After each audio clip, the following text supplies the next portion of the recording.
So sleep is a critical component of our overall health and well-being, yet it's something that many of us struggle with. And that can be difficulty falling asleep, staying asleep, or just feeling non-refreshed after a full night's sleep. Poor sleep is going to have a significant impact on your energy levels, your productivity, and your overall health. So it's generally agreed that adults need between 7 to 9 hours of sleep per night to function at their best. When we don't get enough sleep, we accumulate sleep debt, which has serious consequences for our health over the longer term.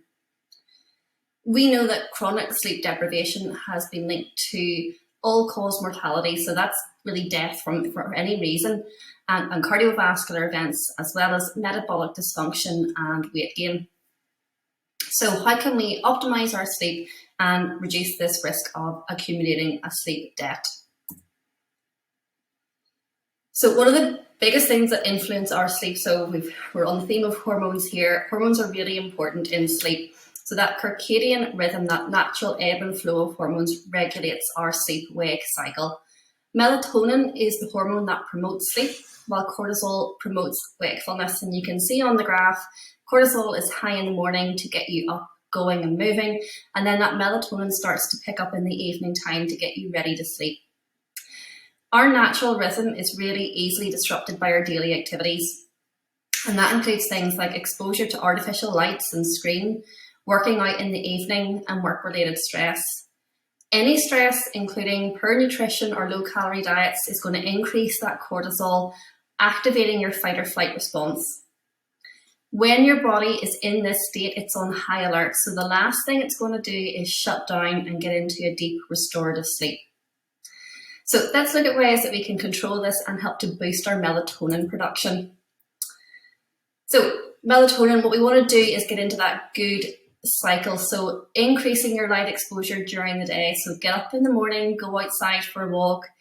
It can be helpful to invest in one of those day lamps for those dark winter months and use that for a period of time in the morning.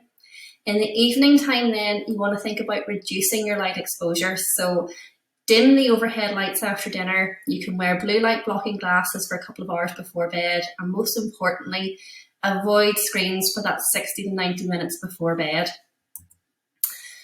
A good bedtime routine is really important in promoting better sleep. So think about going to bed and getting up at the same time every day, creating a really relaxing sleep environment that's quiet, cool, and dark. You could have a think about things that can help, so blackout blinds, earplugs, maybe even a weighted blanket. Some people find those helpful. If you're someone who struggles to switch off at night, when you lie down, your head is filled with all of the things that you need to do, then you can try this brain dump. 30 minutes before you go to bed, write down everything that's in your head on a piece of paper. This effectively empties your head and allows your brain to switch off and get to sleep easier. Just a quick word on coffee and alcohol. So I absolutely love coffee and red wine, but with coffee, it takes much longer to clear from your system than you think. So 5 hours after caffeine is consumed, half of it is still in your bloodstream, and it can take up to 10 hours for it to completely clear from your system. So if you drink coffee in the evening time, it can delay the onset of sleep for up to 3 hours. So my rule is that I have my coffee and I enjoy it, but I enjoy it before midday. Alcohol is the other one. So you might think that it makes you feel sleepy and relaxed, but it's really only a temporary effect.